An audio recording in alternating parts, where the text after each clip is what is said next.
Un casino à Limoges? Oui, c'était à la belle époque où l'épicentre de la vie culturelle limougeaude se situait place de la République. Ici, c'était le spectacle. C'était des revues qui étaient jouées quasi quotidiennement, donc dans une grande salle superbe. Difficile d'imaginer qu'à l'emplacement de ce café, un siècle plus tôt, le tout Limoges se presse dans un nouveau lieu de divertissement qui ouvre ses portes en janvier 1901. Les gens cherchaient là un type de spectacle qui n'était pas le théâtre ou l'opéra trop pointu, mais quelque chose de plus léger, de plus distrayant, des opérettes. Et puis beaucoup aussi d'artistes de troupe, des comédiens, des acteurs, mais aussi des ventriloques, des ombromanes, avec des choses assez spectaculaires et surtout distrayantes. Un café-concert de 500 places qui propose des spectacles populaires et les premières revues satiriques, véritables chroniques de l'actualité de l'époque, comme en témoignent ces programmes soigneusement conservés à la BFM.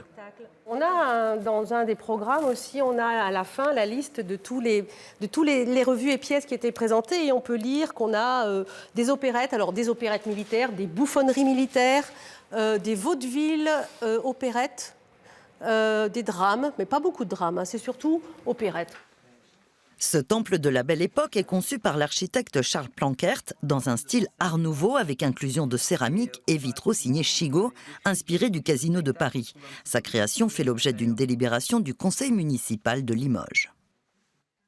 C'est la délibération donc, de 1859 qui lance le projet de casino sur la place de la République et qui trouvera en fait sa réalisation beaucoup plus tard en 1901, mais qui en pose le principe et la définition présentée en conseil municipal. Il deviendra le Cyrano avant d'être détruit au début des années 50 pour laisser place à un cinéma en 1955, l'Omnia, reléguant le casino et ses fastes aux oubliettes de l'histoire.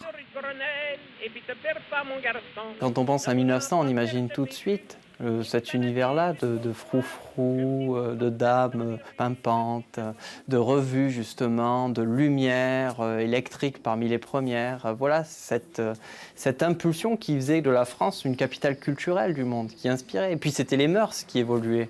Une époque que l'on se prendrait presque à regretter.